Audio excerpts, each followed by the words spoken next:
Welcome to This Explainer. Look, if you're a focused learner and you really want to completely flip your understanding of modern success, you're in exactly the right place. Today, we're taking a super deep dive into the powerful Day 14 text.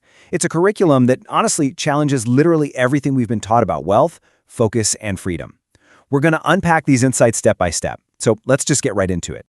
So ask yourself this: do you own your life, or does your life own you? Phew, it's a heavy question, isn't it? I mean, we spend so much of our lives just chasing success, right? Working tirelessly to acquire things, trying to build this comfortable reality. But as we're going to explore through this Day 14 premise, the very things we chase to secure our freedom, well, they often end up trapping us completely. We really need to rethink the hidden costs of our daily attachments. Section 1. The Cost of Ownership.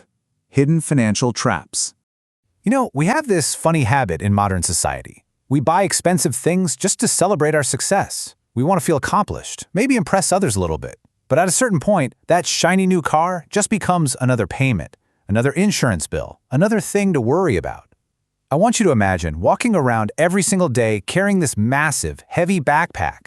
And inside are the expensive clothes you literally never wear, old trophies that definitely no longer define who you are, subscriptions you totally forgot to cancel, and investments you refuse to sell just because, well, you paid more for them and your pride is in the way.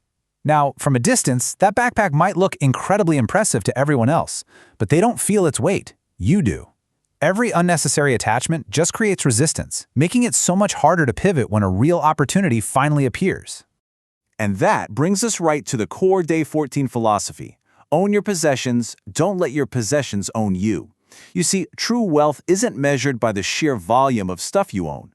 No, it's measured by the amount of freedom and flexibility you actually have. If your possessions are constantly demanding your attention and your mental energy, they're costing you way more than their original price tag. Money should buy you options, guys, not obligations. Section 2. Wealth is completely invisible. Rich versus wealthy.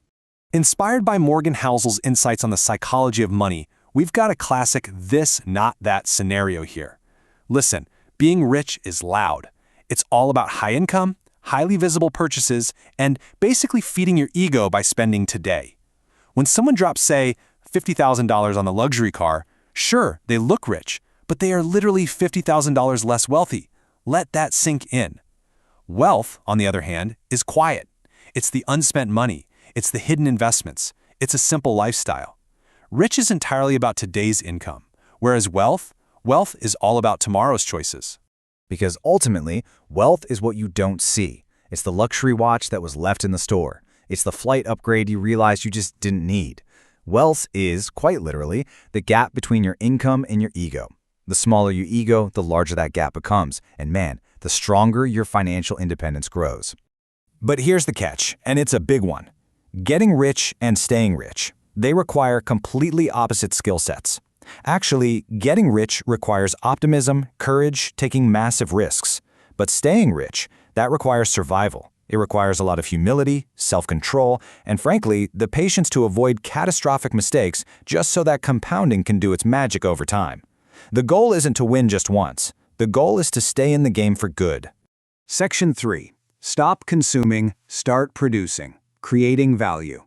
So to truly build that lasting wealth and freedom, we have to radically shift how we interact with the modern world. We've got to transition from a passive consumer mindset to a highly active producer mindset. Think about a crowded restaurant for a second.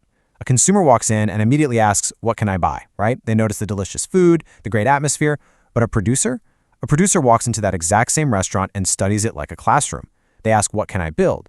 They look at how quickly the customers are served, how the staff communicates, where the competitive advantage is actually coming from.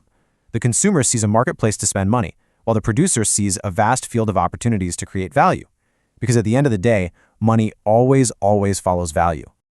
To be a successful producer, though, you absolutely have to avoid identity traps. Consider the preacher versus the scientist.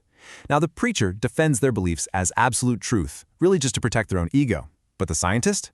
Well, the scientist actively searches for truth and willingly updates their beliefs the second the facts change. Your growth begins the exact moment you stop arguing with reality just to protect your ego, and you start acting like a scientist. Remember, your opinions are tools, they are not treasures. Section 4. Escaping the busyness trap. Reclaim your focus. we've talked a lot about wealth and mindset, but honestly, none of that matters if you don't control your attention. Being busy all day, jumping frantically between emails and phone notifications, it's often just a super clever disguise for procrastination. It's just a way to avoid the difficult work that actually moves the needle. We see this every single day. The modern worker, their mind scattered into 100 pieces, totally overwhelmed by digital noise. Contrast that chaos with the absolute clarity of a truly focused mind. The text actually draws a beautiful parallel to Hanumanji, who, when entrusted with the sacred mission, didn't let towering mountains or vast oceans distract his focus. Why? Because a distracted mind sees barriers, but a focused mind always discovers a path. The absolutely crucial point here is a little concept called attention residue. Every single time you switch your attention to check a quick message, a part of your brain literally stays stuck on that distraction even after you jump back to work. This cognitive penalty severely weakens your concentration, and it quite literally steals your potential. You gotta remember, motion is not the same thing as progress. 1 hour of deep, truly uninterrupted work is worth way more than a full day of scattered busyness, for sure. So how do we escape this busyness? Well, you need a strategy. We call it the 5-move blueprint. Look, most people are reacting to life like they're playing checkers. They're just thinking about the very next move. You need to be playing chess. By writing down your biggest goal, listing the very next 5 actions required, identifying the biggest obstacle for each one of those actions, and then deciding exactly how you're going to respond in advance, you finally stop reacting and you start leading. Because preparation creates total confidence. Section 5. The discipline of freedom. Step into discomfort. Ultimately, taking back control of your time, your wealth, and your mind, it requires systems. It requires heavy discipline, and most importantly, it requires stepping willingly into discomfort. Think of the blacksmith's fire and the stonecutter's hammer. A blacksmith doesn't forge a master-crafted sword by just leaving steel in a cool room, right? It has to be placed into an intense fire and struck hard by a hammer to become strong. It's the exact same with the stonecutter. He hits a rock 99 times with absolutely no visible result, but on that 100th strike, it just splits in two. It wasn't that last strike that broke the rock. It was the consistent, unwavering discipline of all the 99 strikes before it. Real growth begins exactly where your comfort zone ends. And part of that discipline is mastering really difficult situations, things like tough conversations. We can do this using what's called the accusation audit. Next time you're heading into a difficult conversation, try this. Anticipate the worst assumptions the other person has about you, and calmly say those exact fears out loud first. Just own it. By acknowledging them right out of the gate, you immediately lower the emotional temperature in the room. They stop preparing to fight you, and they actually start listening. It's a real game changer. You take total ownership of the narrative. Which takes us right back to our Day 14 premise. I want to leave you with this. What is one possession, habit, or belief you can let go of today to buy back your freedom tomorrow? Seriously, think about that heavy backpack we talked about earlier. Find just one thing. Maybe it's a forgotten subscription, a distracting habit, or even just a belief you're fiercely defending for the sake of your ego. Just find it and let it go. Clear the space. Because true wealth, it's really not about owning more things. It's about gaining far more control over how you spend your life.